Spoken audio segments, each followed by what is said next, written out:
It's nice and cool in here. Yes. Yes, we keep the coolers going, especially in the cat adoption rooms, or actually both cat rooms. Cats don't take heat very well at all. They can very easily become go into heat exhaustion or even heat stroke. So, so when people are transporting their cats, they need to be mindful of that and keep them out of the sun and keep them cool. How many cats can you keep in here? Well, we have. Oh, I'm being grabbed. Yes. Well, we have 9 banks of cages, so that's 18, and then we got another 2. So we have 20 cages in here. Okay. If we have space, like with these 2 kittens over here, or actually a couple of our groups of kittens, we'll actually give them 2 cages to romp in, because they like to go up and down and chase each other and play and stuff. When they first come in, you keep them separate from the others until you see what kind of personality they have, or do you just try it out and see if they're going to want a roommate? Well, when they first come in, we'll take them back to the cat isolation room. Right, okay. Yeah, where they'll spend a minimum of 4 days, sometimes longer. Okay. Make sure that they're healthy enough to come up here to the cat adoption room. And a little bit smaller cages back there. If they're small enough, we'll do 2 kittens in 1 cage. Okay. And then when their time's up, we'll bring them up here and put them in these cages. Do you ever mix the dogs and the cats together so you could tell a family that this cat gets along well with dogs, or? We do not. Any animal that comes into any type of shelter environment is very stressful for the animal. Oh, and sure. And the more stressed an animal is, the more susceptible they are to coming down with illness. Okay. So putting a dog and a cat together is just going to add to the stress. Okay. Sometimes dogs do come through here when we first impound the animal, because we have a back room where the dog goes. We weigh it, give it its vaccinations. All dogs are vaccinated for parvo and distemper and kennel cough when they come in, and kind of do our basic exam, get their photos, and input it in the computer system. Okay. So the dogs do kind of walk through here. And some of them, kind of like see the cats, like, oh, okay, just a little curious.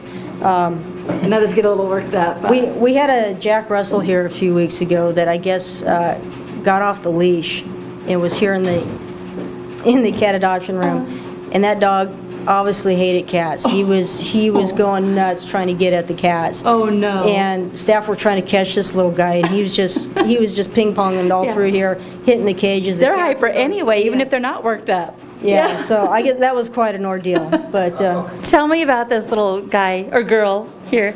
Well, we were talking a second ago. This one kind of reached out and pinched my bottom. They will do that when you're cleaning the cages. You'll be in a lower cage cleaning it out, and you'll feel a paw come down, grab your hair and stuff. Yeah, they're just sweet little critters. They want to be held and played, and is that something volunteers are allowed to do? Come in here and just hold them and play with them and go home? Maybe. Yeah, we have a volunteer corps that comes in and just does cleaning of the cages, which is a tremendous help to us, because, like I said, with 2 staff members and there's 2 days a week, we only have 1 staff member, and if we don't have anyone to come clean the cages, they're here till 6 o'clock at night trying to get things done. So the volunteers are a huge help. Yeah, they come, they clean the cages, fill up the food bowls and water, and clean out the litter boxes and everything for us. Okay. And they handle the cats and keep them socialized and stuff. So they've been a tremendous help for us.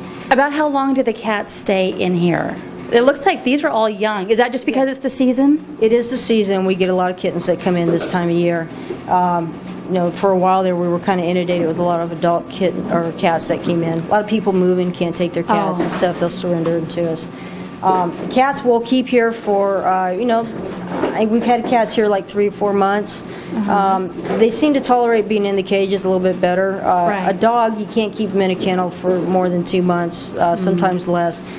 They develop what's called kennel rage, or they just kind of like having cabin fever. They just go nuts, and they're not adoptable. So dogs, I try to get moved out of here quite a bit. Yeah. The cats, I don't like keeping them here that long.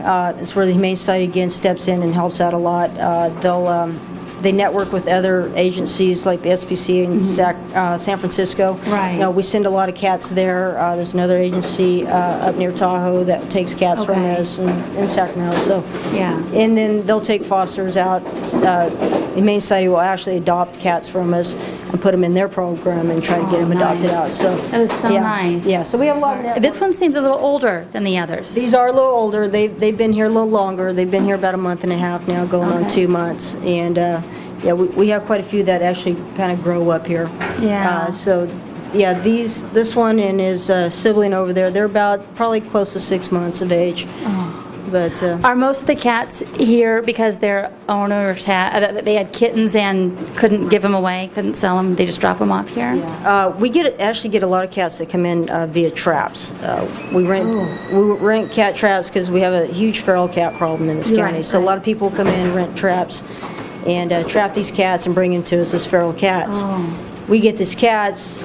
You know, some of them are truly feral and just absolutely wild, can't be handled. But a lot of them that come in are not feral.